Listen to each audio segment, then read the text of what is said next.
Buenas tardes a todos los espectadores. Mi nombre es Ángel Sánchez Domínguez Y yo soy Irving José Naranjo Paredes.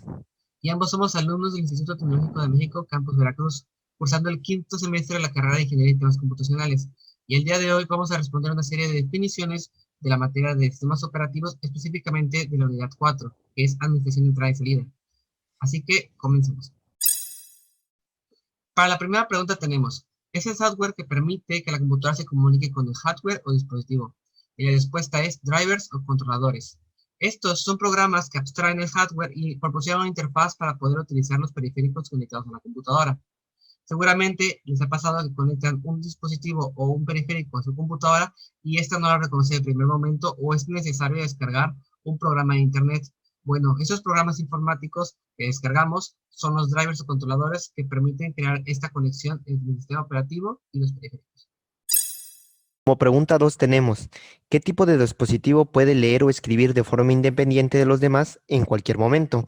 La respuesta para esta pregunta es dispositivos de entrada y salida, específicamente los que son de bloque. Estos dispositivos tienen las siguientes características.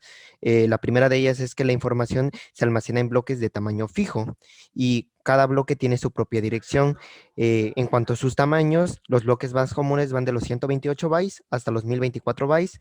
Estos pueden leer o escribir en un bloque de forma independiente de los demás en cualquier momento. Y un ejemplo típico de estos tipos de dispositivos son los que son los discos. Para la tercera pregunta tenemos, describe cada una de las clasificaciones de dispositivos de entrada y salida según su función y menciona un ejemplo. Tenemos tres clasificaciones para los dispositivos de entrada y salida. Dispositivos de interfaz de usuario, dispositivos de almacenamiento y dispositivos de comunicaciones. Los dispositivos de interfaz de usuarios son los encargados de permitir la comunicación entre la computadora y en este caso los usuarios. Como ejemplos de dispositivos de entrada tenemos por ejemplo el mouse que permite al usuario interactuar con en este caso la computadora. También de salida, por ejemplo, tenemos la pantalla que permite al usuario visualizar lo que está trabajando en la computadora. Y ejemplos menos comunes tenemos, por ejemplo, los lectores de huella o los lectores de cinta magnética. Los dispositivos de almacenamiento son los encargados de guardar datos de forma no volátil y en la memoria. Su función principal es abastecer datos y almacenamiento de los programas que se ejecutan en CPU.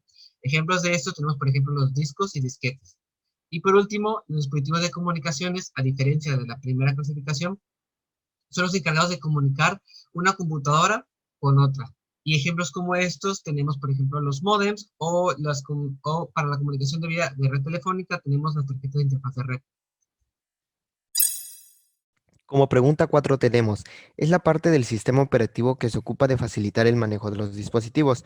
La respuesta es el sistema de entrada y salida. El sistema de entrada y salida es la parte del sistema operativo que, como lo dice la pregunta, facilita el manejo de los dispositivos de entrada y salida. Esto ofrece una visión lógica simplificada de los mismos que puede ser usada para que pueda ser usada por otros componentes del sistema operativo, como es el sistema de archivos o incluso por el mismo usuario. Mediante esta visión lógica, se ofrece a los usuarios un mecanismo de abstracción que ocupa todos los detalles relacionados con los dispositivos físicos, así como el funcionamiento real de los mismos. Para la quinta pregunta tenemos, ¿es la tecnología que permite a un dispositivo ser conectado a una computadora sin tener que configurarse? La respuesta es, esto es Plug and Play. Como tal, la traducción directa sería conecta y juega. Y es que permite que la computadora, a través de jumpers o software específico, no controladores, pueda utilizar ciertos dispositivos que se conectan a ella sin tener que ofrecer ningún parámetro. Además, algo a tener en cuenta aquí es que para que la computadora, además de ofrecer esta conexión, tiene que tener compatibilidad con el dispositivo que está siendo conectado, a pesar de no utilizar ningún driver. Como pregunta 6 tenemos, técnica con la cual la transferencia de información entre un periférico y el procesador se realiza mediante la ejecución de una instrucción de entrada y salida. La respuesta es entrada y salida programada o por interrupciones. Tenemos que en esta técnica es el procesador el responsable de extraer o enviar los datos entre él mismo y el controlador del dispositivo. Esto provoca que el procesador tenga que esperar mientras se realiza la transferencia entre el periférico y el controlador. Y como los periféricos son muchísimo más lentos que el procesador, este deberá de esperar una gran cantidad de tiempo hasta que se complete la operación de entrada y salida. Para la séptima pregunta tenemos, ¿es una estructura organizada jerárquicamente, cada una construida de menor a mayor? La respuesta a esto es modularización por estructura por capas. o entre paréntesis layers.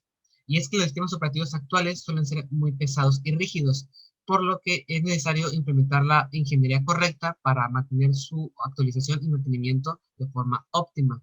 Por lo que la solución a esto fue dividir cada una de sus funcionalidades en diferentes módulos que interactúan entre sí y a su vez también funcionan de forma independiente. Por esto la palabra de modularización. Ahora, la parte de estructura por capas tiene que ver porque se ordenan de menor a mayor, es decir, cada uno de estos módulos tiene cierta prioridad o cierto peso dentro del sistema operativo. Por ejemplo, en este caso, el hardware es el que tiene menor nivel, mientras que la interfaz de usuario es el que tiene mayor nivel. Como podemos ver en la representación que está en la diapositiva, en el punto central tenemos al kernel, después tenemos que lo engloba el driver y por último tenemos la interfaz de usuario como última capa. Como octava pregunta tenemos, cuando el CPU esté libre para el siguiente grupo de datos, el dispositivo de entrada habrá determinado de leerlos. Aquí la respuesta es buffering. Este trata de mantener ocupado tanto lo que es el CPU como los dispositivos de entrada y salida. Los datos se leen y se ocupan en un buffer, que es una memoria intermedia. Y una vez que los datos han sido leídos y el CPU va a iniciar la operación, el dispositivo de entrada es instruido para iniciar inmediatamente la siguiente lectura.